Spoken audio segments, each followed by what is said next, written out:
At a glittering gala, a billionaire's offhand challenge was meant to amuse her wealthy guests, until a young janitor stepped forward and played like his life depended on it. The string lights over the Crystal Bay Hotel ballroom glimmered against polished marble floors, casting a golden reflection that made the evening feel grander than it already was. Guests in sleek gowns and tailored suits moved between tables covered in crisp white linens, the hum of polite conversation mixing with the faint clinking of champagne glasses. Near the far wall, a slightly scuffed baby grand piano sat quietly, almost out of place among the opulence. Sabrina Lockridge, 41, stood at the center of a cluster of donors and reporters wearing a fitted emerald dress that demanded attention. Her hair was styled in soft waves, her smile perfectly measured for the cameras.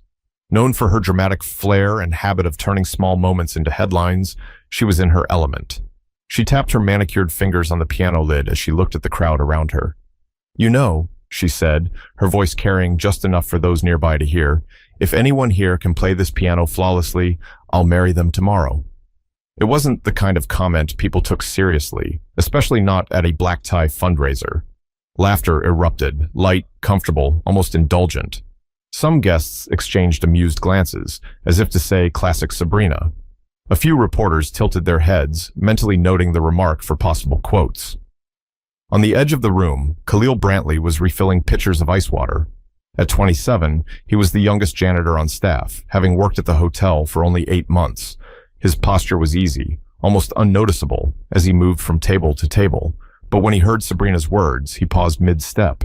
He set the pitcher down, walked toward the piano, and spoke just loud enough for the immediate circle to hear. "Do you mean that?" The question cut through the laughter. Heads turned. Sabrina glanced at him, surprised, not by his question, but by who was asking it. She knew his face in the way people know those who work in the background, familiar but unnamed. "I suppose I do," she replied, tilting her head with a smirk. "Why, are you planning to audition?" A ripple of amusement passed through the group. Someone whispered, "Oh, this will be interesting." Another donor chuckled under their breath, clearly expecting a short-lived spectacle. Khalil didn't smile back. Instead, he stepped closer, running one hand lightly over the worn edge of the piano. "If you're serious," he said evenly, "then let's see how serious you really are." The mood shifted slightly, not enough to silence the laughter, but enough to make people lean in. A reporter raised their phone. One of the hotel managers moved closer, possibly to intervene if things got awkward. Sabrina, enjoying the sudden attention, gestured toward the bench. "By all means," she said, "show us what you got." Khalil set his work caddy aside and eased himself onto the bench. His uniform, a navy shirt with the hotel logo embroidered above the chest pocket, looked out of place against the polished black wood. He took a breath, placed his fingers on the keys, and paused for a moment. A few people in the crowd exchanged skeptical looks. One man murmured, "This is going to be over quick." Another leaned into his companion and whispered, "I'll give him 30 seconds. But Khalil didn't seem to notice. Or if he did, he didn't care. His eyes stayed on the keys. The first notes he played were slow, deliberate, almost testing the piano's voice. The tone wasn't perfect, but he adjusted instinctively, his touch careful yet assured. Within seconds, the melody began to shift. His fingers moved faster, each note linking to the next, with an ease that didn't match his job title or his work uniform. Conversations stopped mid-sentence. The laughter faded completely. Even those who had been looking at their phones lowered them without realizing it. What had started as a room full of polite amusement was slowly becoming something else entirely, something no one had anticipated when the night began. But the tension didn't truly break until the whispers started, and they weren't the kind that came with laughter anymore. It started quietly, just a few murmurs at the back of the semicircle surrounding the piano. A woman in a pearl necklace leaned toward her husband and whispered, "He probably only knows one song." Her husband grinned faintly, his eyes never leaving Khalil's hands, as if waiting for him to hit a wrong note. Near the buffet table, two young men in tailored suits exchanged smirks. One of them, holding a half-empty glass of champagne, muttered, "What's the bet he plays something like Chopsticks and calls it a day?" They both chuckled, not bothering to hide it. Khalil's expression didn't change. He kept his gaze on the keys, shoulders relaxed, the slight sway of his upper body following the rhythm as if he were in his own world. The sound was rich, warm, and far more complex than anyone expected. Yet, the comments continued, though they grew less certain. Where did he learn that? A middle-aged man asked, frowning slightly. Probably YouTube, someone answered with a light laugh, but it lacked conviction. Sabrina, leaning against the piano, tried to maintain her smirk. She had meant her comment as a harmless quip, a spark for conversation, not as an actual challenge. But now, with every passing measure, she found herself studying Khalil more closely. His posture, the control in his touch, the way he paused just enough to let the room breathe before diving into another sequence. Not bad, she said casually, loud enough for those nearby to hear. But let's see if you can keep that up for more than a minute. Khalil didn't respond verbally. Instead, his left hand shifted into a deep, resonant chord progression, while his right hand danced over the higher keys with a light, almost teasing precision. The melody grew more intricate, weaving patterns that seemed effortless, yet demanded skill. The young man with the champagne raised his eyebrows. Okay, maybe not chopsticks. From the far side of the room, a hotel chef in a white jacket stepped out from behind the service door. He leaned against the frame, arms crossed, eyes fixed on Khalil. A couple of waiters, still holding trays, slowed their steps to watch. It wasn't just the wealthy guests who were drawn in now. The staff had noticed, too. One woman, in a sequined navy dress, turned to Sabrina. He's actually good. Really good. Sabrina waved her hand lightly, still trying to appear unbothered. Talent can come from anywhere, she said, but the edge in her voice betrayed that she hadn't expected this. Khalil, meanwhile, shifted into a section that blended a soft, aching melody with sudden surges of intensity. It was the kind of playing that made you feel something even if you didn't know the song. The notes didn't just fill the room. They seemed to press into it, bending the atmosphere until it was impossible to ignore. And yet, from the edge of the crowd, a man in a dark gray suit muttered, "Bet he still can't read sheet music." The remark was low, but Khalil heard it.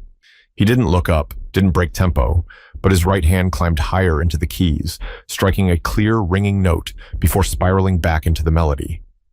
A woman in the front row, arms folded, tilted her head.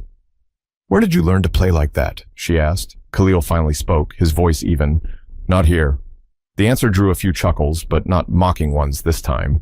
It was the kind of reaction people give when they sense a story they don't know yet, a story they suddenly want to hear. Sabrina tapped the lid again, this time without the earlier smugness. "All right, surprise us," she said, as if trying to reassert control over a situation she had started but no longer directed. Khalil's hands moved faster now, cascading through runs that seemed to challenge the piano itself. His foot pressed the sustain pedal at just the right moments, letting the harmonies hang in the air before shifting them into something new. The murmurs faded. The smirks were gone. Even the man in the dark gray suit had straightened his posture, no longer speaking. Sabrina crossed her arms, watching him as if measuring him against something invisible. But the real shift came when the first person in the crowd stopped looking at him like a novelty and started looking at him like an artist. Khalil's fingers glided over the keys as though they had been born there, each movement deliberate yet fluid, like water finding its way downstream. He no longer played for the people in the room. His gaze was fixed on the piano, but his mind seemed somewhere far away, some place only he could see. The piece shifted into a slow, minor key passage that drew the air tight. The lower registers rumbled with depth, while the upper notes floated above like fragments of a forgotten memory. It wasn't just skill, it was storytelling. Every chord felt like a sentence, every run like a paragraph building towards something neither he nor the audience fully understood until it arrived. Guests who had been standing casually now leaned forward slightly. A woman in a crimson dress clasped her hands in front of her, her diamond bracelet catching the light as she listened. Even the waitstaff in the back of the room had stopped moving trays and stood still, eyes fixed on the piano. Then, without warning, Khalil pivoted. His right hand sprang into a rapid flurry of notes, each one sharp and clean, while his left hand countered with deep, rolling bass lines that felt almost like thunder. The contrast was electric. Light against dark, soft against strong. Sabrina felt her breath catch, though she wouldn't admit it. She had been around money, power, and influence all her life, but moments that felt this raw, this unfiltered, were rare. She could feel the shift in the room, and it made her pulse quicken. From behind the crowd, someone whispered, That's Rachmaninoff. Another replied, no, listen closely. He's mixing it with something else. That's his own. Khalil's eyes closed for just a second as his fingers moved faster, the melody bending and twisting as if testing its own limits. The audience couldn't tell if they were listening to a classical piece they should recognize or something entirely new. All they knew was that it was pulling them in.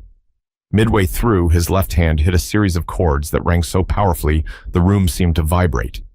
The sustain pedal caught the resonance, and for a moment, it felt like the music wasn't just in the air. It was in the floor beneath their feet. Sabrina shifted her stance, crossing one ankle over the other, and whispered to the woman beside her, I didn't think he'd be this good. The woman only nodded, her eyes still locked on Khalil. He transitioned again, softening into a gentle, almost lullaby-like tune. It was intimate, fragile even, like something you might hear through a door late at night. It made the space between notes feel as important as the notes themselves. People held their breath without realizing it, afraid that even the smallest sound might break whatever was happening. Then, with a subtle lift of his hands, Khalil brought the piece back to life. The melody climbed higher and higher, the chords underneath growing more insistent, more urgent. It was as if he were racing towards something only he could see. In the front row, a man in his 60s lowered his phone. He had been recording since Khalil began, but now, for the first time, he just wanted to listen without a screen between them. Khalil's final sequence was nothing short of staggering, right hand spinning out rapid arpeggios, left hand hammering a counter rhythm that felt like the heartbeat of the piece itself. His shoulders moved with the motion, but never sloppily. Every ounce of him was in control. When the last note came, it didn't just stop. It lingered in the air for a moment, the piano's natural resonance holding on before finally releasing. Khalil's hands rested on the keys, his head slightly bowed, as if giving the moment a chance to breathe before anyone dared to speak. There was no polite applause this time. The room erupted, cheers, whistles, clapping that went on longer than any toast of the night. Some guests stood without thinking. Others simply stared at him as if they weren't sure what they had just witnessed. Sabrina clapped along, but her mind was already spinning. She had issued a challenge, expecting a laugh and a quick end. Instead, she had just watched a janitor command a room full of millionaires and leave them stunned. She stepped forward, her voice softer now. That wasn't what I expected, she said, her eyes scanning his face for something she couldn't name. Khalil finally looked at her, his expression calm. Most things worth remembering aren't, he replied. A murmur of approval passed through the crowd, not loud, but genuine. But the real conversation was only just beginning, and it wasn't going to stay inside this ballroom for long. The applause didn't fade so much as it was interrupted by conversations breaking out in every corner of the room. People leaned toward each other, voices low but animated, as if they'd just witnessed something they weren't quite sure how to process. Sabrina stayed near the piano, still trying to read Khalil.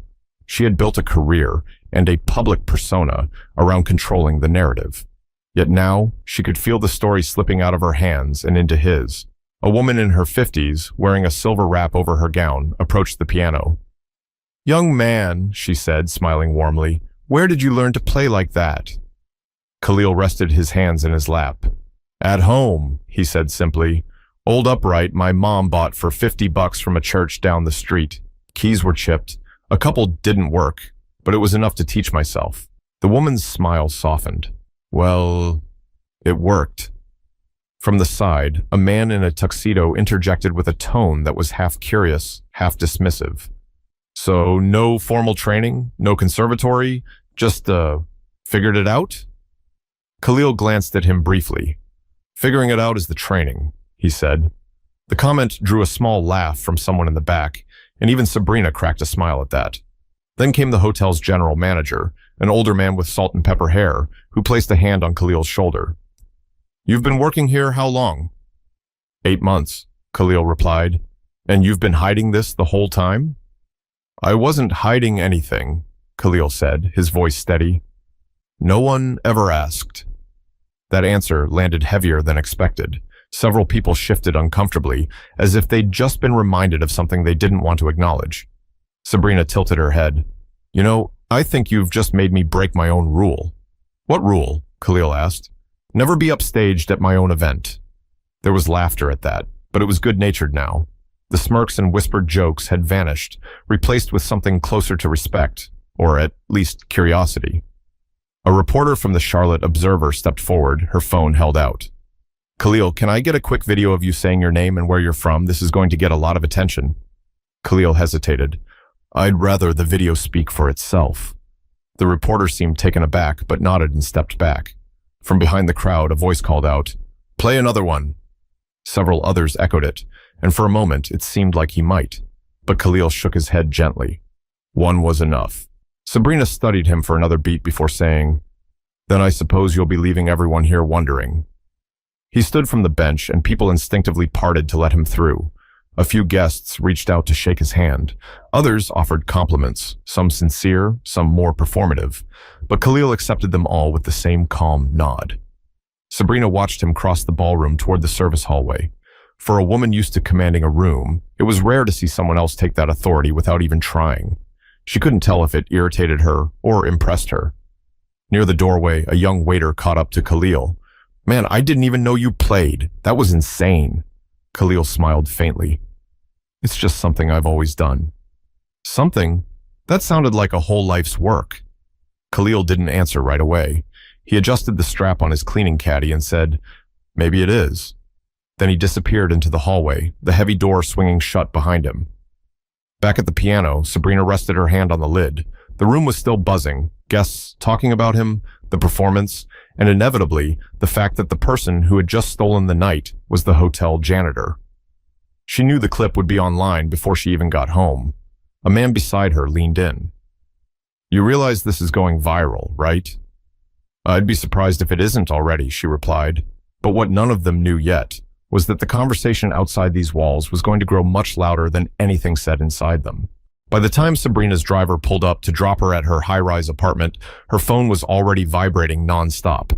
Texts from colleagues, notifications from social media, and 2 missed calls from her publicist filled the screen. One of the first messages read, "Is this your gala? The piano guy?" It came with a link to a video already posted on Twitter. The clip was raw, shaky, clearly taken from a guest's phone, but it captured everything. The moment Khalil sat down, the skeptical chuckles, the way the room fell silent, and then the roaring applause. In less than 3 hours, it had racked up over 300,000 views. By morning, it would be in the millions. On Instagram, the hashtags were multiplying. #PianoJanitor, #HiddenGenius, Khalil Brantley. Some posts praised him as a prodigy who proved that real talent doesn't need a stage to be found. Others were sharper, turning the spotlight on the way the guests had initially treated him. A popular TikTok creator had already stitched the clip with commentary. "You can see the moment the rich people realize they underestimated him." The video was drawing thousands of comments, many of them tagging friends with messages like, "Watch this all the way through, worth it." By 10 a.m. the next day, Khalil's name was trending on Twitter alongside international news headlines. A screenshot of Sabrina's stunned face during the performance was circulating widely. Someone had captioned it, "When you challenge the wrong guy." Meanwhile, Khalil was at home in his small apartment above a laundromat on Beechwood Avenue. He had an old laptop on his kitchen table, its screen glowing with unread notifications. A friend from high school had messaged, "Bro, you're everywhere right now. You need to start a YouTube channel or something." Khalil sighed, rubbing the back of his neck. He had never sought fame, and the thought of suddenly becoming a public figure felt strange. Music had always been personal, something he shared with a few friends, maybe an occasional open mic night. Now, it was being dissected by strangers all over the world. Back at the Crystal Bay Hotel, the general manager was fielding media requests. Local news stations wanted interviews, national outlets were calling. Even a morning talk show in Los Angeles had reached out. Sabrina, sipping her coffee in her living room, took a call from her publicist. "This is an opportunity," the woman said briskly. "You need to get ahead of this. People love the clip, but some are criticizing the way the room reacted at first. You need to comment, show that you're supportive." "I am supportive," Sabrina replied. "I told him to play. I didn't stop him." "That's not how the internet works," her publicist said dryly. "We should arrange for you and Khalil to meet publicly. A photo op, maybe a follow-up performance." Sabrina stared out the window at the skyline. "He's not a prop. If he wants to meet, fine. If not, I'm not forcing it." Khalil, meanwhile, was scrolling through the comments on one of the viral posts.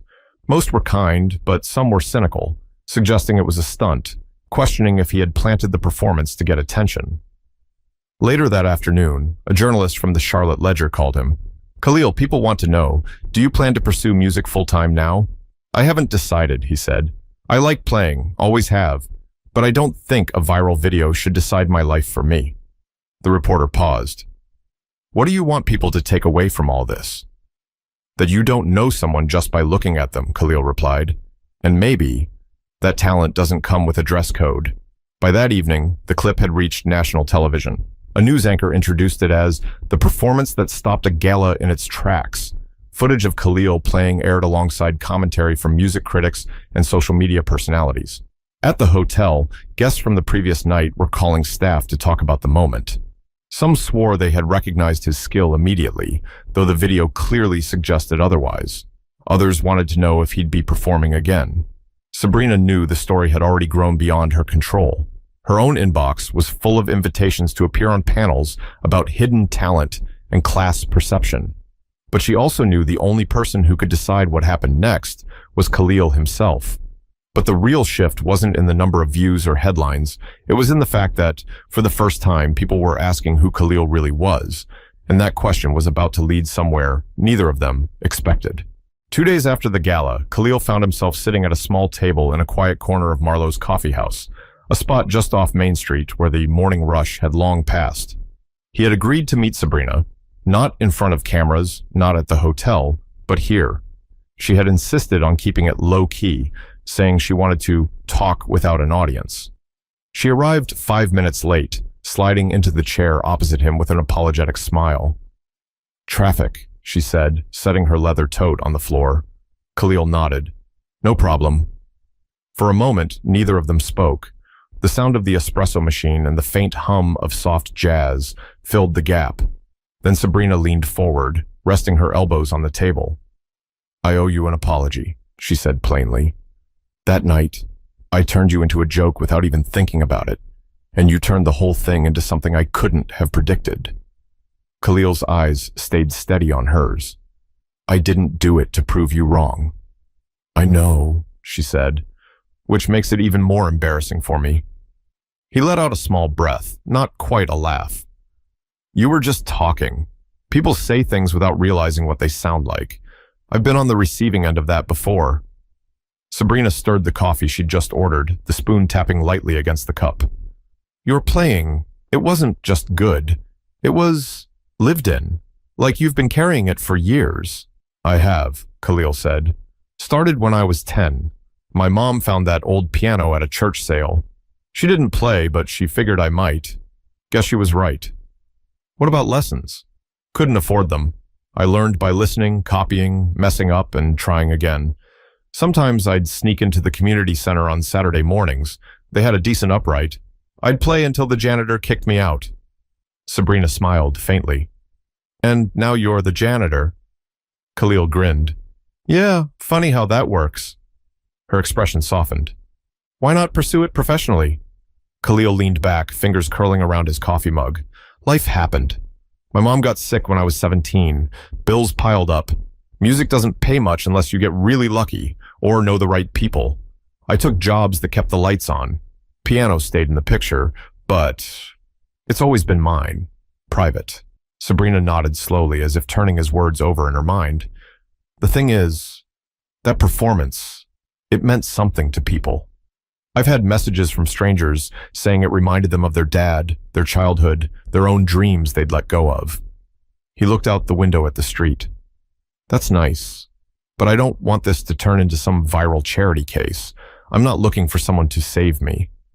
"I'm not offering to save you," she said. "I'm asking if you want a stage, the kind you deserve." Khalil's gaze returned to her. "And if I don't, then nothing changes," she said with a shrug.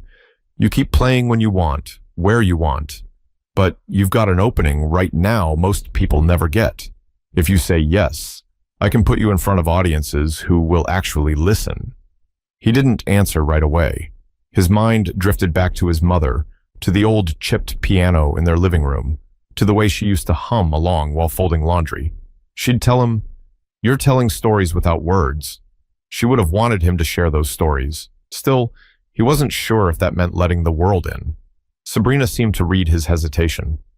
I'm not going to push. But think about this.